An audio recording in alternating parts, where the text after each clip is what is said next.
जय हिंद दोस्तों। उत्तर प्रदेश में चंद्रशेखर एक बार फिर चर्चा का विषय बने हुए हैं। इस बार कारण है दोस्तों समाजवादी पार्टी के युवा सांसद इकरा हसन के मामले को लेकर। जी हां दोस्तों, जिस तरीके से इकरा हसन के बारे में बातें की गई थी अभी पिछले दिनों ही आपने देखा, उस मामले पर दोस्तों बीएसपी चीफ मायावती नहीं बोली।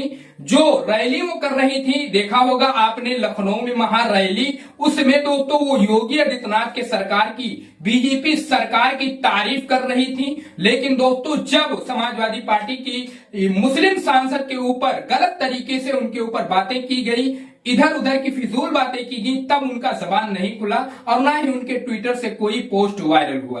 दोस्तों इस पर दोस्तों ना ही बीजेपी के किसी नेता का बयान सामने आया और ना ही और किसी दूसरी पार्टियों के। लेकिन चंद्रशेखर एक बार फिर खुलकर मैदान में आए। क्या कहा उन्होंने दोस्तों इकरा हसन के उस मामले पर हम आपको बिल्कुल विस्तृत बता रहे हैं। आजाद समाज पार्टी के प्रमुख चंद्रशेखर आजाद ने मेरठ में इकरा हसन का समर्थन किया। उन्होंने कहा कि किसी भी बहन या बेटी के सम्मान का अपमान अस्वीकार है। आजाद ने प्रदेश की कानून व्यवस्था पर सवाल उठाया और कहा कि गरीबों, दलितों और मुसलमानों के घरों पर बुलडोजर चलाना चिंता का विषय है। जी हां दोस्तों, ये चंद्रशेखर वही नेता हैं जो बिल्कुल नहीं घबराते हैं और ना ही योगी सरकार से डरते हैं, खुलकर बोलते हैं, जो भी हकीकत बात होता है वो सामने रख देते हैं। उन्होंने कहा है साफ तौर पर कि गरीबों, दलितों और मुसलमानों के घरों पर जो बुलडोजर चलाया जा रहा है, टारगेट किया जा रहा है मुसलमानों और दलितों के घरों को लेकर, दोस्तों ये बड़ा ही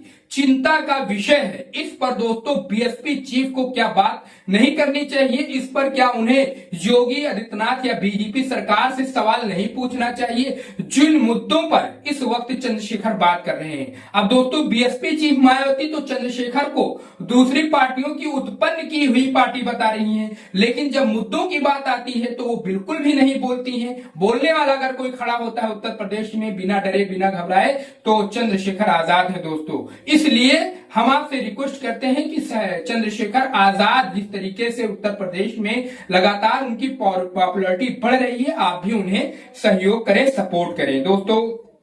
उसके अलावा भी चंद्रशेखर आजाद ने कई मुद्दों पर बात की। इकरा हसन के मामले को लेकर जो है उन्होंने जो टिप्पणी की, उसके अलावा दोस्तों उन्होंने गुरुवार को चौधरी चरण सिंह यूनिवर्सिटी में कार्यक्रम के सम्मेलन का आयोजन किया गया था। मौके पर पार्टी के प्रमुख चंद्रशेखर आजाद भी उपस्थित थे। मेरठ में आयोजित इस कार्यक्रम में चंद्रशेखर ने समाजवादी पार्टी सांसद इकरा हसन का समर्थन करते हुए कहा कि इकरा मेरी छोटी बहन है, उनके खिलाफ जो बयानबाजी हुई है वो गलत है। सहारनपुर में बुधवार को हुए कार्यक्रम में इकरा हसन भावुक हो गए थे। उन्होंने आरोप लगाया कि उन्हें मुल्ली और आतंकी कहा गया है और उनके परिवार के प्रति अपमानजनक बातें की गई है। इस घटना के बाद राजनीतिक हलकों में तीखी प्रतिक्रिया देखने को मिली, लेकिन दोस्तों मायावती जी के तरफ से कोई भी बात सामने नहीं आई। ना ही बीजेपी के किसी नेता ने दोस्तों इसे गलत कहा कि अगर इस तरीके से बात की गई है तो वो गलत है। सिर्फ दोस्तों सिर्फ किसी का भी अगर इस वक्त उत्तर प्रदेश में बयान वायरल हो रहा है तो वो चंद्रशेखर है। अब दोस्तों